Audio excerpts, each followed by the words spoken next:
Você canta, dança, esculpe, pinta, escreve ou representa? Qual o seu talento? Para aumentar a sua visão de mundo e ampliar o seu conhecimento, começa agora o seu programa Ponto de Vista. Hoje falando sobre arte, o valor da arte na educação e na comunicação cultural.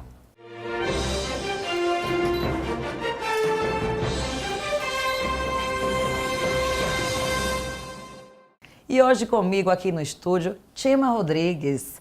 Ele é artista plástico, professor de espanhol, mora na Bahia há quase 22 anos, estudou artes em Bilbao, na Espanha, e trabalhou no mundo da pintura e da ilustração em Madrid durante 5 anos. Muito bem-vindo, Chema. Muito obrigado. Também aqui com a gente, Alberto Gascon. Falei certo? Gascon. Certíssimo. Formado em jornalismo e filologia hispânica, mestre em políticas e projetos culturais, é diretor do Instituto Cervantes de Salvador, instituição oficial do governo da Espanha para a difusão da língua espanhola e da cultura em espanhol. Natural de Zaragoza, na Espanha, mora em Salvador desde 2014. Muito bem-vindo. Obrigado. Gente, foi perguntado para algumas crianças do ensino fundamental o que era artes para elas. Vamos ver.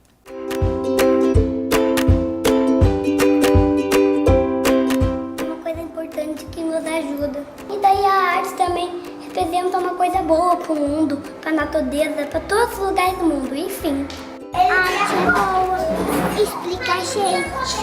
Eu acho que ela faz bem pras pessoas. Deixa a gente aprender o mundo só fazendo arte. Pra mim, arte é fazer uma pintura. Uma pintura que não existe ainda no mundo. Uma coisa que ainda não existe. A gente fica com muitos pensamentos na cabeça. O mundo muito criativo. É uma coisa que alguém inventa e faz parecer que é real. É a inspiração das coisas que eu vejo no mundo. A arte é muito bonita pra mim, porque a arte é mais bonita. Que fofo, né? Eu falei artes, eu botei um plural que não precisava. O que é arte para criança? Então, Alberto, eu te pergunto, a arte lá tem muitas definições, tem várias teorias, né? A teoria formalista e tal. Qual dessas teorias mais te agrada e o que seria para você arte? Bom, na verdade eu ficaria com a resposta da criança mais colorida, essa que tinha o cabelo com muitas cores, sobre os pensamentos. A definição que eu mais gosto das artes tem a ver com as perguntas que a arte é capaz de passar para as pessoas, ou as emoções, as perguntas, as interpretações que você é capaz de gerar através das peças artísticas, das expressões artísticas. Então, para mim, a arte, a verdadeira arte é aquela que consegue fazer perguntas importantes das pessoas, e tanto assim como as emoções que consegue transmitir, né? Chema, qual a importância de você colocar a arte na vida da criança desde cedo, seja a criança brasileira, seja a criança de qualquer lugar do mundo? Eu, inclusive, tive a oportunidade de trabalhar como professor com crianças aqui na Bahia. Professor de arte, e a experiência foi absolutamente maravilhosa. Esse contato primeiro das crianças com o que é mais essencial na arte, que é a expressão mais íntima, é aquela necessidade de falar daqueles aspectos nossos que não são coordenados pela praticidade direta, pela razão. E isso é importante porque as crianças isso está vivo nas crianças, e é importante manter esse processo, manter esse cuidado com fazer artístico, com pensar artístico, para voltar, para desenvolver adultos, cidadãos adultos que questionam as coisas, que vão além do que é meramente prático, que é meramente imediato, né? Pois é. Não sei se vocês lembram de uma polêmica que teve no ano passado, em no ano retrasado, desculpa, setembro de 2016. Um texto da medida provisória que alterava o ensino nas escolas brasileiras, trazia que artes, filosofia e sociologia não seria mais matérias obrigatórias, né, do ensino médio. E ensino médio não, ensino regular, né? Se não me engano. É ensino fundamental, regular, né? E médio, se não me engano. Enfim, ia sair da grade curricular. Logo depois teve uma polêmica muito grande, e aí o MEC voltou atrás, disse que não, que foi o texto que tinha saído errado, que na verdade elas são sim disciplinas obrigatórias e vão continuar no currículo. Se por um acaso tivesse sido verdade e tivesse saído a obrigatoriedade, qual é o prejuízo que traria para esses estudantes, para essas pessoas, a formação desses cidadãos? Aí eu abro para os dois. Bom, eu acredito que uma tendência, desafortunadamente uma tendência geral no mundo, as humanísticas, o conhecimento humanístico parece que cada vez está mais restrito e que estamos atrás de um conhecimento muito prático, uma especialização imediata, muito rápido, muito prematura. Eu acho que é importante, a importância deste conhecimento humanístico é precisamente o questionamento, a questão das coisas, a pergunta, o contínuo, o inconformismo com as respostas prontas, né? É a procura de coisas que estão além do meramente racional. Isso é o que permite criar cidadãos conscientes, cidadãos ativos e, evidentemente, isso seria absolutamente ideal para uma sociedade, né? Com certeza. Porque a gente fala assim, pontualmente das disciplinas, mas elas são muito importantes para formar o cidadão. Elas perpassam também pelas outras disciplinas, né? Você concorda com o Chema, Alberto? É um prejuízo enorme. É enorme, claro. A gente precisa saber e conhecer o que durante séculos as pessoas, os seres humanos, as diferentes civilizações produziram no passado. Um nível de filosofia, humanidades, enfim, eu acho que seria uma perda assim irreparável, né? A gente precisa conhecer o passado, o que os antepassados pensavam, os erros que eles cometeram, para a gente não corrigir e tentar não fazer os mesmos erros. As perguntas que eles faziam no passado realmente são as mesmas perguntas que a gente tem, as crianças, os adultos fazemos ainda hoje, né? As mesmas perguntas, não mudaram as circunstâncias, mas as perguntas seguem sendo as perguntas importantes, realmente importantes, que são essas que a arte tenta responder, continuam vigentes para a humanidade. E são as humanidades, a história, a filosofia, a história da arte, são essas matérias as que respondem, ou tentam responder, né? Porque realmente as respostas não têm uma resposta para cada pergunta. Então, eu acho que seria um retrocesso, assim, ir para trás realmente triste. Sem dúvida. Então, gente, nós temos o pensamento aqui que a gente trouxe da arte educadora Ana May. E ela coloca como é que está, Ana May, se não me engano, ela coloca como é que está a visão dela com relação ao ensinamento da arte nas escolas brasileiras. Vamos ver. Está bem melhor, né? Mas ainda é preciso que a arte seja mais reconhecida, a importância da arte para desenvolvimento da percepção, para desenvolvimento da criatividade, para desenvolvimento da inteligência seja reconhecida. Porque a arte é importante até para o desenvolvimento das funções mentais que são medidas pelo teste QI. Porque o teste QI é um teste de inteligência racional, né?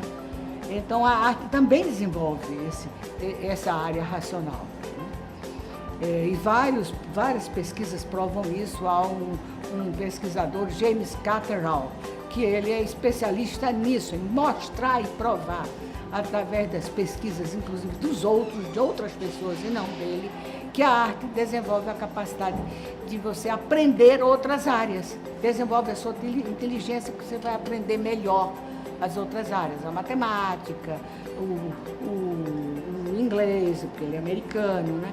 A história, a geografia. Então, Chema, você concorda com a Ana? Você acha que além de poder estimular uma aptidão no indivíduo, que ele já nasce com aquilo, eu não sei porque as minhas não foram estimuladas, eu não consigo cantar. Não, mas eu escrevo legal. Além disso, você acredita que também ajuda nessas outras disciplinas? Ajuda, porque a produção artística, a produção artística e a leitura artística estão estimulando áreas cerebrais complementares. Você precisa estimular essa parte mais intuitiva, a parte mais da linguagem, a parte mais poética, digamos, e ao mesmo tempo você precisa a parte racional para avaliar o que está produzindo e o que está lendo. Então é um trabalho conjunto que é fundamental. Eu tive a oportunidade de trabalhar com educação, arte e educação com crianças e com adultos. E se nas crianças esse trabalho é muito interessante, nos adultos é fascinante, porque de repente a criança tem essa curiosidade artística quase como, não quase, como uma coisa realmente natural. Inata. E nas pessoas, nos adultos, essa curiosidade vai ficando... Parece que vai engessando, né, ao longo do tempo. Sim, vai ficando como adormecida, né? E quando você realmente estimula essa capacidade, a visão nova, a descoberta, a emoção de atingir áreas que pareciam esquecidas e tal, é uma coisa extraordinária.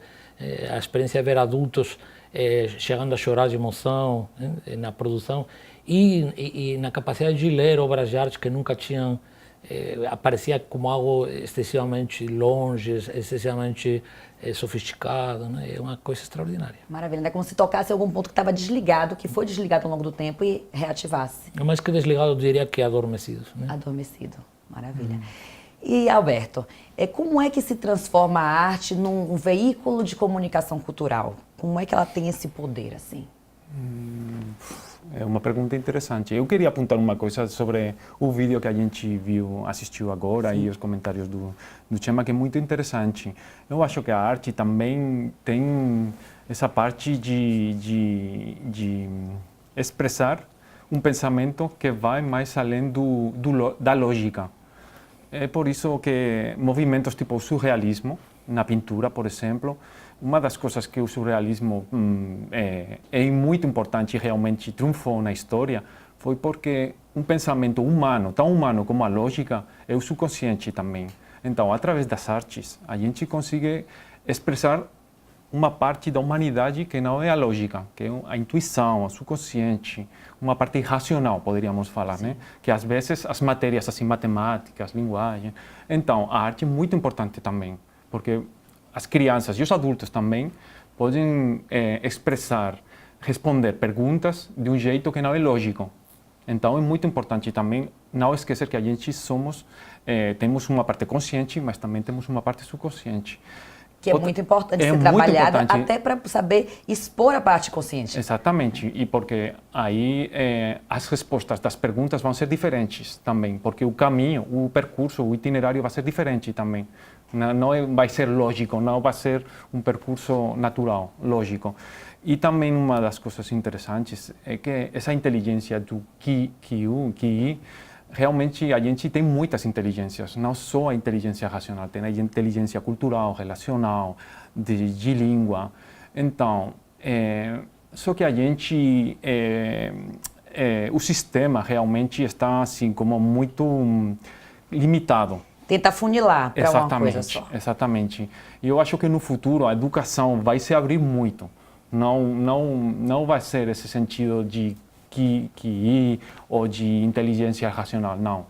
A gente vai trabalhar, ou na educação vai se trabalhar no futuro com muitas competências. Eu acredito que será no futuro bem próximo, né? Bem próximo. Tem países assim que estão muito mais avançados na pesquisa da educação, os países escandinavos, na Finlândia, estão trabalhando muito isso. E o sucesso ou fracasso das crianças não tem a ver com aprendizagem lógica, tem a ver com crianças que têm talento artístico, mas não têm talento matemático, mas elas são muito boas nas artes. Então, eu acho que é muito importante também o que ela indicou que é sobre Alberto, isso. Antes da gente entrar na outra resposta, a gente vai para um breve intervalo rapidinho. Perfeito. E a gente já volta com mais ponto de vista. Logo, logo. Fique aí, hein?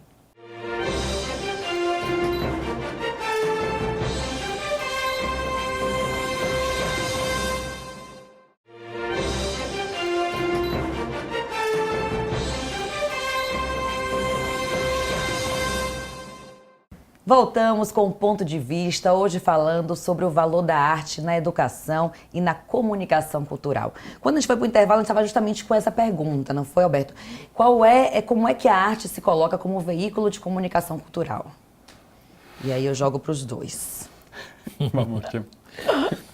Bom, para mim, a arte não é só um instrumento interessante como veículo cultural, de formação cultural, é fundamental. Talvez é o principal elemento, né? É o elemento de transmissão de cultura, tudo aquilo que está bem além da superfície, né, do que é a aparência cultural, tendo esse conceito de cultura como toda aquela manifestação de um grupo humano, né? E a arte é como uma espécie de compêndio, e além de compêndio é sempre uma vanguarda, é uma coisa que está um pouco além do resto das manifestações, né? Eu lembro, tinha uma citação de Vassily Kandinsky, em um livro que é muito, muito bonito, que chama Do Espiritual na Arte, que ele coloca a sociedade como se fosse uma pirâmide. E a pirâmide tem uma base muito estável e sempre precisa alguém que vai lá no vértice da pirâmide e empurra. E esse empurro é o que faz a arte. É muito lento, mas vai conseguir virar a pirâmide, né? E isso é o que faz a evolução espiritual, cultural de um grupo humano. Daí eu acho que há a importância desse fator cultural que tem a arte, né? Que é motor cultural. Além de marcar uma época, ela faz isso, ela impulsiona, ela busca, ela antecipa um futuro também, você acha? Exatamente, isso. Antecipa o futuro, mas o risco que a gente tem com a arte como comunicação cultural é convertir a arte, a peça artística, em produto, que também, por causa da época atual que a gente vive, né, do marketing, da procura do lucro, exatamente, a indústria do consumo, da procura do lucro, aí a gente pode perder o foco da arte, do que a gente falava antes, das perguntas que a arte, da beleza, do valor da peça artística, e convertir esse produto, essa peça artística em produto de mercadoria. Então a gente perderia o foco real das artes, que são as perguntas, as emoções, a própria beleza, né? Curtir da beleza das artes. Então, para mim, esse é o maior risco de convertir a arte como veículo cultural. Perfeito. Gente, o Igor Baldez, que sempre a gente busca aqui no Ponto de Vista trazer vídeos da internet e tal, pra gente fazer a analisada. A gente já mostrou alguns e esse eu quero mostrar pra vocês. Ele se auto-intitula como um artista em potencial, que tem 16, quase 17, ele frisa isso. Então vamos ver o que é arte para o Igor. Eu poderia muito bem abrir meu computador e procurar no Google o que é arte, e falar a exata definição disso para vocês, mas eu estaria totalmente errado. A arte não é uma fórmula de física que pode ser aplicada a qualquer problema, muito menos uma lei que deve ser seguida por todos. Vai muito mais além disso. Portanto, eu, um adolescente de 16 anos, quase 17, artista em potencial e que tem paixão por desenhar, vou tentar te explicar da maneira mais simples e rápida possível sobre o que é arte. Música, teatro, pintura, literatura, cinema, arquitetura, fotografia e escultura. São todos conceitos básicos, mas não é só isso. A arte é o barulho, o silêncio, o sentimento. É o claro e o escuro. A arte é o reflexo da sociedade que cada artista está inserido. A arte segue as tendências, mas também tem as suas desavenças. A arte é viva. A arte não é delimitada, não tem barreiras, muito menos uma definição. A arte é expressão. É a habilidade de fazer coisas, da cultura. Enfim, seria muito mais fácil falar o que não é arte, mas esse é o problema. Tudo é arte. Você ainda não entendeu, né? Então deixa eu te mostrar. Isso é arte. Aquilo também. Isso pode ser. Isso... bem... Não. Isso com certeza é arte. Portanto, seja autêntico. Não ligue para a opinião dos outros e seja você mesmo. Além do mais, você já possui a mais bela das artes, a vida. Então, da próxima vez que alguém te perguntar o que é arte, qual vai ser a sua resposta? Igor fala que tudo é arte. Aí eu pergunto, Chema, tudo é arte? Eu acho que não. Aí eu vou para outra pergunta. Tecnicamente, o que é que diferenciaria um objeto de ser arte ou de não ser um objeto artístico? São vários aspectos. Em primeiro lugar, A definição, eu tenho que concordar com uma afirmação que faz no vídeo, que é muito difícil achar uma definição de arte. Alberto estava falando antes de beleza. A beleza também para mim é fundamental no conceito artístico e também é muito difícil de definir o que é beleza. Mas há como uma espécie de entente comum do que não é beleza. E a arte, tudo arte não. Eu acho que para uma produção ser artística tem que ter algumas características. A primeira delas é uma expressão, é uma visão pessoal, lógico. Uma expressão que está pautada por alguns princípios que não são diretamente lógicos, que não são diretamente úteis. Úteis no sentido da praticidade. São conceitos que vão além do prático, que transcendem essas necessidades primárias do ser humano, que estão relacionadas com elas, mas que também transcendem essas necessidades. É uma definição difícil? É, mas existe uma linha tênue que todos mais ou menos temos uma aproximação a essa linha tênue, né? De onde que está a produção artística e onde não está a produção artística.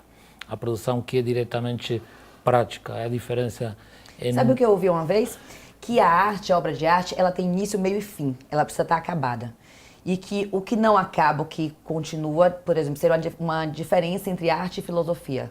A filosofia, ela pode ser, ela continuar, ela não ter fim, mas o objeto artístico, ele tem que ter um fim.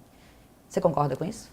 Eu acho que está aberto também, super aberto. Produto artístico está aberto, porque uma vez que o artista finalizou o relacionamento direto com essa peça já não lhe pertence mais. Realmente. Está aberta a leitura de quem vai entrar em contato com essa obra. E tem muitos escritores, por exemplo, que falam isso, né? Que a sua obra só começa quando o público começa a ler, e o público que vai interpretar e vai criar essa peça, essa obra de arte. Precisa do espectador para que ganhe vida. Então, é importante também, precisamente com o nome do seu programa, do ponto de vista, que é arte para o artista ou para o público. É também muito importante, porque não é a mesma coisa a arte para um artista, um criador, como pode ser Chema, ou para o público. Porque às vezes o artista consegue valorizar, porque tem os rudimentos, o conhecimento necessário para valorizar a técnica, o mérito artístico. Às vezes o público pode julgar sem ter o conhecimento suficiente para julgar se essa coisa é arte ou não é arte. Então, eu concordo também com Chema, e não tanto com o vídeo, que tudo é arte. Não, tudo não é arte. Porque além dessa afirmação que ele fala que tudo é arte, por trás do arte, você precisa de uma estética, uma reflexão, um pensamento. Você está reagindo a uma realidade, você está criando uma coisa nova. Mas não tudo é arte, não qualquer coisa é arte. E é realmente muito complicado, realmente, como chama, é muito complicado definir, né? Porque também cada período histórico tinha um padrão diferente do que era arte, do que era beleza. Então é muito complicado, não é uma coisa assim que você consegue delimitar, desculpe, mas... Adoramos delimitar, foi lindo. Perfeito. Então, mais ou menos é isso, é uma coisa que vai mudando com o tempo. Sabe por que eu questionei isso? Porque o que acontece? Às vezes, quando a gente não gosta daquele objeto artístico, a gente tende a questionar se aquilo é arte ou não.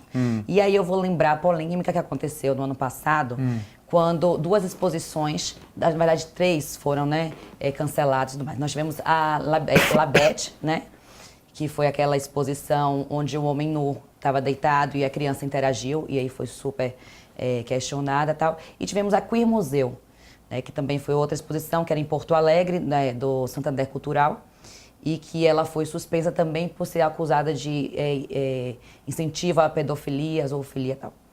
E aí nós trouxemos um vídeo, também deixando bem claro que é um ponto de vista, né, do Alex Frechetti sobre essa questão da proibição da Queer Museu, e vamos assistir o que é que o Alex acha disso. Essa mostra reuniu 270 obras de 85 artistas, e entre eles nomes consagrados da história da arte brasileira como Lígia Clark, Volpe, Portinari, Flávio de Carvalho, Guignard, Leonilson, Pedro Américo e muitos outros artistas contemporâneos. A palavra queer é de origem inglesa e serviu primeiramente para denominar de forma ofensiva, pejorativa, todos aqueles que desviam do padrão heteronormativo, ou seja, os homossexuais, travestis, transexuais, os desviantes. A teoria queer é uma teoria sobre gênero que fala que orientação sexual e identidade sexual são resultados de construções sociais e, portanto, por si só, a teoria queer já é um mau senso comum de repensar questões de gênero, foi atacada por grupos ultraconservadores que se sentiram ofendidos por essas obras que estavam lá. As pessoas que fizeram ataques a algumas dessas obras, elas estão fazendo uma interpretação a partir dos seus parâmetros morais. Ou seja, a relação dialógica entre obra e pessoa, ela que é tão rica, ela fica delimitada por esses padrões binários. A lógica binária separa a arte entre arte boa e arte ruim, e aquela que desagrada demais é questionada se sequer é arte. É curioso que muitos desses artistas que estão na exposição já foram atacados no seu tempo, como por exemplo Cândido Portinari, que era perseguido politicamente por ser comunista, o Flávio de Carvalho, que teve exposição censurada, a sua peça O Bailado do Deus Morto foi censurada. E muitos trabalhos que a gente vê hoje como ícones religiosos têm questões de nudez e sexualidade também. Inclusive existem obras icônicas que estão no imaginário de muitas pessoas que lidam com essa questão da nudez com muito mais naturalidade, né? Como o Teatro da Capela Sistina, onde Michelangelo pintou várias pessoas nuas, inclusive Adão está nu, tocando o dedo de Deus. Michelangelo também fez o Davi é nu, o corpo esculpido, esbelto. Pois é. Alberto, como é que você enxerga esse episódio? Você acha que uma exposição dessa, por exemplo, lá na Espanha, ela seria proibida? Depende também da onde ela fosse sediada. Depende muito da instituição que vai sediar a exposição. Realmente a gente está num debate. Eu gostaria de apontar precisamente isso, a riqueza do debate mesmo. Tipo assim, é muito bom que a sociedade se pergunte essas coisas, né? Tem algumas performances, algumas,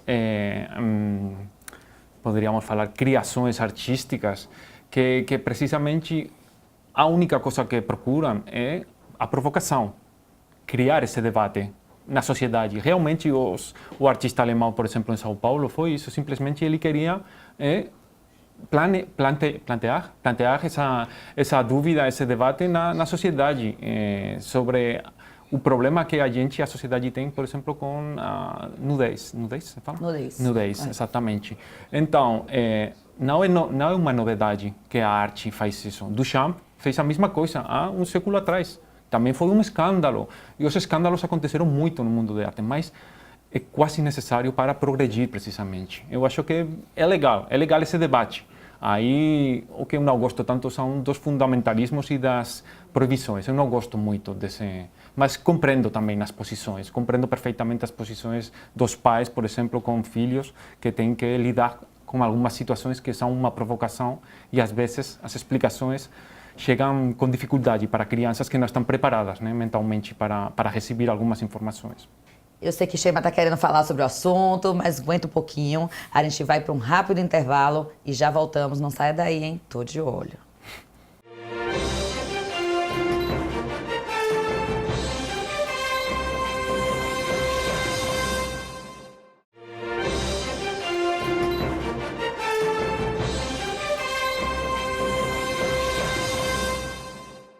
Já estamos de volta com um ponto de vista, hoje falando sobre o valor da arte na educação e na comunicação cultural. Quando a gente foi para o intervalo, ficou uma pergunta no ar para a Sheima com relação à polêmica da proibição da Queer Museu e da Labete. Eu queria saber, Sheima, a gente estava conversando que a arte ela tem esse papel, sim, de levantar questionamentos, polêmica, de chocar, por que não? Você acha que essa questão, essa polêmica que levanta, ela é positiva para a arte?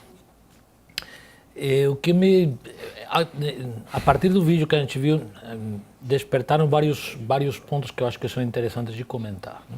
Em primeiro lugar, que estamos falando de um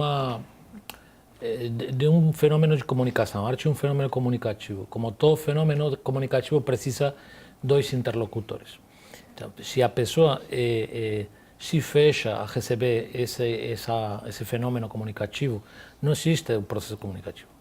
Então, a pessoa, para entender ou para receber uma obra de arte, tem que ter predisposição a isso. Nesse ponto de vista, eu acho bastante preocupante qualquer fenômeno que seja, mesmo que tangencialmente, um recorte à liberdade de expressão. Outra coisa é o gosto pessoal.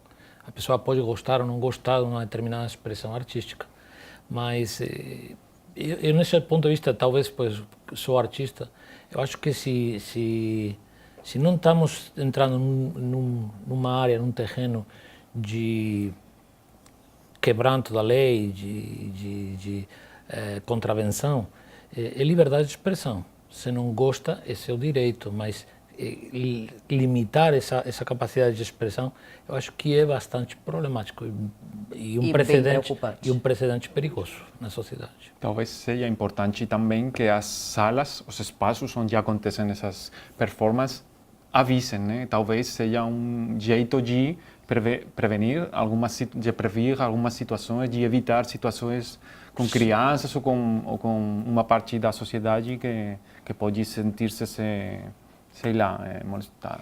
Sim. Mas os conceitos éticos também são muito flexíveis. Tem obras que hoje em dia são completamente assumidas pela sociedade e aceitas que são, pela sociedade, tão, digamos assim, pornográficas, né?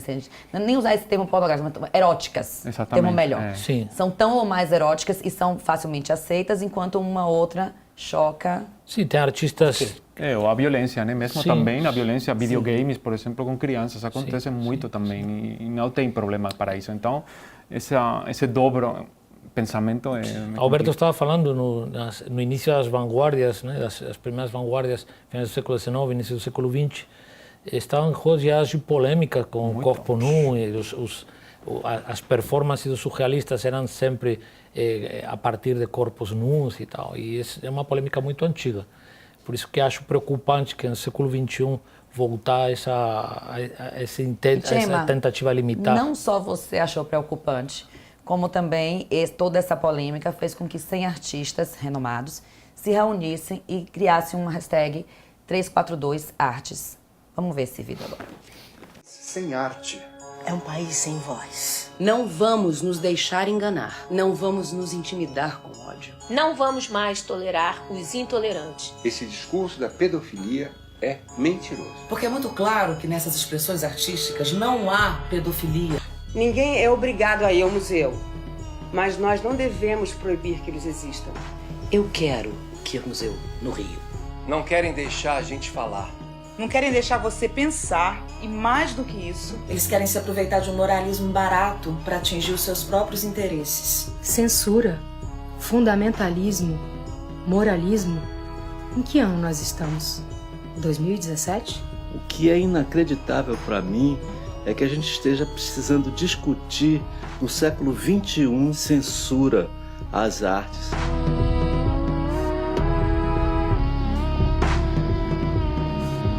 O que nós estamos vivendo é um processo de criminalização da produção artística. A liberdade de expressão, de informação, de criação artística são direitos fundamentais e deveriam ser respeitados e exercidos por todos os cidadãos. O verdadeiro crime é a difamação. Isso é um crime. As novelas daqui a pouco vão ser controladas, o conteúdo que está sendo veiculado nos filmes, nos livros, nas letras de música. Diga não à censura e defenda a sua possibilidade, inclusive, de discordar. É proibido proibir. Somos divertidos, somos palhaços, somos bailarinos, somos músicos, cantamos, dançamos no teatro, na rua, mas não somos fracos. E juntos somos mais fortes ainda. Então nós estamos aqui para combater o discurso de ódio, o discurso da intolerância e gente que se utiliza dessa intolerância para esconder os graves problemas desse país. 342. Artes contra a censura e a difamação. Contra a censura e difamação. Contra a censura e difamação. Contra a censura e difamação. 342 Artes. Eles falam de criminalização da arte. Você acha que nesse episódio houve isso, Alberto, ou você acha que é um exagero? Eu não sei, eu não sou um especialista em leis, não sou uma pessoa formada em assuntos jurídicos. Eu posso ter a minha opinião subjetiva e pessoal, né? Eu acho que ninguém gosta da censura, ninguém. Eu acho que você pode perguntar a qualquer um de aqui na sala e ninguém gosta da censura ou de ser obrigado a calar a boca, por exemplo. Ninguém. Mas a gente está comemorando agora o 50 aniversário do Maio do 68, que é onde vem essa frase de proibido proibir, né? Então a gente continua ainda 50 anos depois com a mesma coisa, a mesma luta e a mesma situação. Realmente eu acho que a sociedade avançou, mas tem esse processo de avançar e retroceder mais 2 passos. Então, estamos nessa situação que as leis, a gente tem que ter cuidado com que realmente as leis, o motivo das leis, a causa das leis, é proteger os cidadãos, proteger os direitos como sociedade e como indivíduos. Então, esse equilíbrio entre os direitos dos indivíduos e das sociedades tem que primar no sentido jurídico, mas não pode ficar, como se falar, subjugado por causa da censura, de qualquer jeito. Não. Tudo que beira o extremismo é muito preocupante, né, Tchema? Caetano, ele falou assim, estamos no século XXI discutindo isso ainda. Você sente que é um retrocesso? Eu espero que seja um processo cíclico da sociedade, né? A história humana sempre há esta dialética entre o avanço e o retrocesso dos direitos, do pensamento. Eu espero que seja um fenômeno, repito, um fenômeno cíclico. Não gostaria de pensar que realmente estamos retrocedendo, né? E, de fato, posições como este movimento artístico mostram que nem todo mundo está disposto a aceitar de uma forma passiva esse tipo de situações, né? Perfeito. Você dá um curso que é uma visitação, né? Ensinando uma visitação por museus maravilhosos da Espanha. E eu tenho certeza que nesses museus vão ter obras polêmicas e obras comumente aceitadas por todos.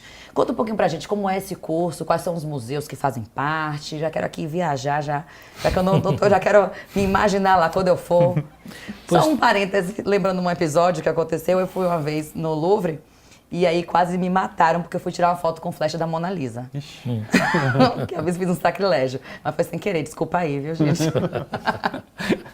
Mas conte. Eu, em nome da Mona Lisa, vou te desculpar. Não, é assim, um projeto que eu acho muito interessante. Foi uma colaboração, inclusive foi... Alberto me chamou para desenvolver um projeto nessa linha. E eu achei muito interessante porque, como professor aqui na Bahia e como absoluto fã dos museus, eu tenho comprovado como que muitas pessoas chegam num lugar que é assim, o Louvre, estes grandes museus muito conhecidos, Prado, Louvre, e entram e uma vez que estão dentro, e agora o quê? Sabe? Por onde começo, o que eu faço? Até porque são enormes, claro, né? O mundo inteiro, então às vezes não dá para conhecer em uma visita só. Não, você precisaria, para conhecer um museu desses, minimamente bem um mês. Então você precisa ter algum tipo, você precisa ter algum tipo de orientação e tal. Sim. E não só isso, não só é uma questão de itinerário de roteiro, sino se aproximar da leitura de uma obra de arte. Como se lê uma obra de arte? O que nos oferece uma obra de arte? Uma obra de arte é uma viagem, não é só uma imagem, são coisas que vão muito além de uma imagem. É um tempo, é um cúmulo de sentimentos, é a leitura do próprio, a visão subjetiva do próprio leitor da obra. Tudo isso é interessante oferecer elementos históricos, elementos culturais, elementos da linguagem da artística e facilitar uma leitura muito mais rica, uma experiência muito mais rica. Não só para quem vai viajar, mas também para quem está aqui e você pode entrar. Hoje em dia temos essa possibilidade de entrar nos sites dos museus, fazer essa viagem, né? E facilitar esse percurso, é despertar esse diálogo a propósito da obra de arte, né? Essa visão subjetiva da obra de arte. Quem é que pode participar desse curso? Como é que faz? Em princípio, qualquer pessoa interessada liga para o Instituto e faz inscrição. É lá no Cervantes? É lá no Cervantes, na ladeira da Barra. Qualquer pessoa é aberta, você não precisa de um conhecimento mínimo de espanhol. E aí você vai curtir de um professor de espanhol, que além disso é um artista. Então você vai acessar a uma peça artística, uma ópera-prima, né, com as que trabalha. E como o Chema falou, os museus são enormes, são muito grandes. Então, às vezes é bom essas dicas, essas orientações de um artista que conhece bem as peças para você receber as orientações. Como a gente conversou antes. E aqui também, né, gente, aqui em Salvador, a gente tem museus maravilhosos, as pessoas têm que frequentar mais o museu. Né? O Palacete das Artes ali, nossa, já fiz algumas matérias lá, você fica encantada com as coisas que tem, a diversidade, né? O MAN também.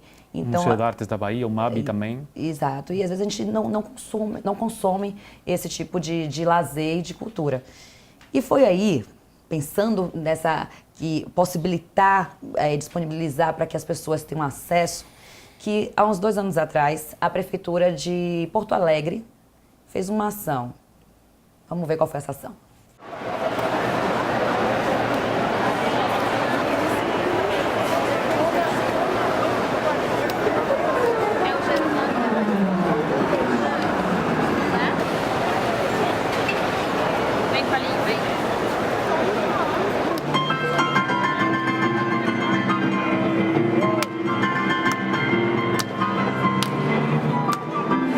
É exatamente a democratização da arte e da cultura. Foi inicialmente uma vontade de transformar o dia a dia das pessoas para algo melhor, para algo menos robótico, mais afetivo, mais delicado. O projeto Piano Livre propõe a colocação de 10 pianos em 10 espaços públicos de Porto Alegre.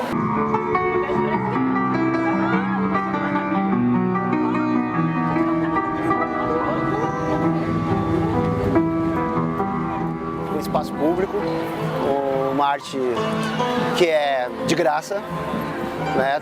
Tanto para quem aprecia como para quem toca. Então, eu acho, enfim, e qualquer projeto cultural na cidade.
Dá vontade de aplaudir junto, né? É. Vocês viram, o povo usou os pianos, sentou, tocou. Quando a cantora profissional cantou, aplaudiu. Alberto, o povo gosta de arte, só precisa de mais oportunidade. É verdade, mas aqui na Bahia vocês têm muita arte, também na rua, no dia a dia. Só que às vezes a gente, pela rotina, não é capaz de perceber, mas como estrangeiro, eu posso dizer que aqui na Bahia vocês têm muito mais arte que na Europa, por exemplo, na rua. Talvez pelo clima, que é mais favorável, não? E a vida é mais no ar livre. Mas aqui vocês têm muito arte, especialmente na Bahia. No sul do Brasil é diferente, mas aqui vocês são danças. Eu já encontrei tantas pessoas cantando pela rua, dançando sem música sonar. Então, eu acho que o povo baiano já tem essa arte interiorizada. Sim. Então, simplesmente, talvez precisem de um espaço público mais propício, mais segurança, talvez, na rua. Mas eu acho que está tendo muitas iniciativas legais por parte do governo do estado e por parte da prefeitura, no Pelourinho, o Festival da Rua, que acontece uma vez por ano também, de artistas de rua. Então, eu acho que está nesse trabalho, né? Mas eu acho que a arte está no povo baiano. Infelizmente, a gente está chegando no final do programa, mas tem uma frase do poeta Ferreira Goulart, Emma, que ele fala o seguinte: a arte existe porque a vida não basta. Você concorda com ele? Concordo. Eu dediquei minha vida a isso, né? Eu também lembrei de uma frase de Sartre, que também gosto muito, que casa bastante com essa frase Ferreira Goulart, né? Que diz que a vida é uma má imitação da arte. Fantástico, acho que a minha é, viu? Sua frase, então. Oxa, depois dessa frase do Chema, eu não posso superar, eu fico com ela. Perfeita. Também adorei. Super nos identificamos com essa frase, né? É maravilhosa. Alberto, muito obrigada pela presença. Obrigado, Chema também. Muito obrigado. Espero em breve um novo bate-papo entre a gente aqui. Qual é a sua frase, hein? Tá aí pensando, né? Um beijo, muito obrigada pela companhia e até o próximo Ponto de Vista.